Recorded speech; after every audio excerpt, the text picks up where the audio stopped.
What's going on, everybody? It is great to have you with me. Well, ESPN's First Take is the latest in a long line of national pundits to do nothing more than disrespect Kirk Cousins.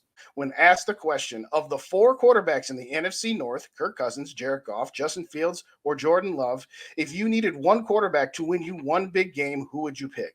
And not a single one of them took our guy, Kirk Cousins. Listen, my thoughts on Kirk Cousins have been made clear over and over again on my channel. I think he's the 8th to 12th best quarterback in the NFL year in and year out. And you could do a lot worse at quarterback than Kirk Cousins. Do I think he has limitations unless he's on a very, very talented roster about how far you could go and could you win a Super Bowl with him? Yes, I do. But guess what? That's like when you have a little brother or sister and you pick on them because they're your little brother and sister. You get to do that when they're yours. But when somebody else talks trash about your siblings, oh, it's on.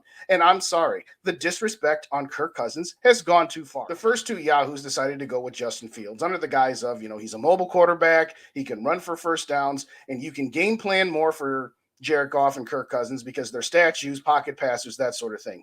Okay, I can listen to that. But Courtney Cronin, who was the third, who used to be a Vikings beat reporter, responded with, well, yes, if I was basing this on, say, potential, sure, you could put Justin Fields at the top of that list. But we're not talking about potential. We're talking about the here and now. Ultimately, she decided to go with Jared Goff. Now, I don't necessarily mind that argument per se. Jared Goff did lead a team to a Super Bowl back in 2018, and I do think is somewhat a little bit underrated because everybody wants to give the credit for the Rams getting to the Super Bowl to Sean McVay.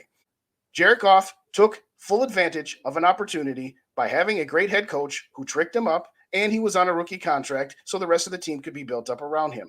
That's not his fault, and he shouldn't be criticized or downsized for the fact that he took full advantage of an opportunity. Yes, I will say that Jared Goff can be at times underrated, but I'm still going to say that I wouldn't pick Goff over Kirk Cousins because at the end of the day, the Lions started off, 1-5 last year? Yeah, he had a great second half of the season. And yes, it appears he's finally found a home that is actually suitable to his skills. Because guess what? After he wasn't on a rookie contract anymore, he didn't do much with the Rams. And at the end of it, the fourth person, who I don't even know who that is, to be honest with you, also went with Jared Goff as well.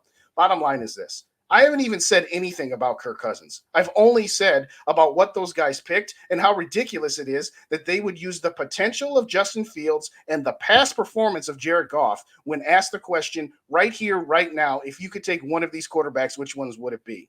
At the end of the day, Kirk Cousins, yeah, he might have gotten tricked up a little bit last year with Kevin O'Connell. I mean, that's what we all said. We wanted to get rid of Mike Zimmer and bring in an offensive-minded head coach, and that's fine.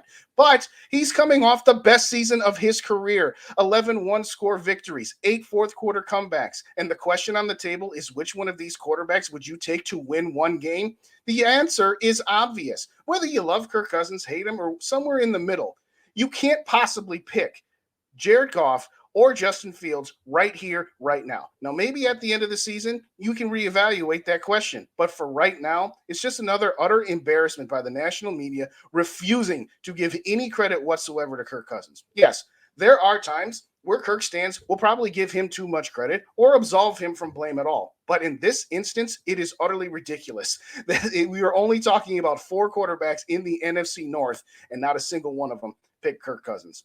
I personally am really looking forward to this Netflix document where Kirk Cousins, Patrick Mahomes, and Marcus Mariota are going to be documented on film for a few episodes about the life as a quarterback. I just continue to shake my head about how our guy, and guess what? We can talk about our guy all we want, but you don't get to disrespect our guy like that.